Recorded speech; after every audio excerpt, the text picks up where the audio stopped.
সে যেন এক অন্য জগতের বাসিন্দা হয়ে গিয়েছে, যেখানে পরিপূর্ণ আনন্দের পরিপ্লাব। এই গল্পটি থেকে আমরা নিজেদের জীবনে একটি শিক্ষা পাই।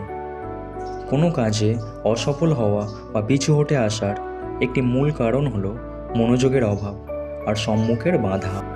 আমরা জীবনে কোনো না কোনো কাজ করতে গিয়ে হয় অসফল হয়েছি, নতুবা বাধা প্রাপ্তির ভয়ে এগোতেই পারিনি।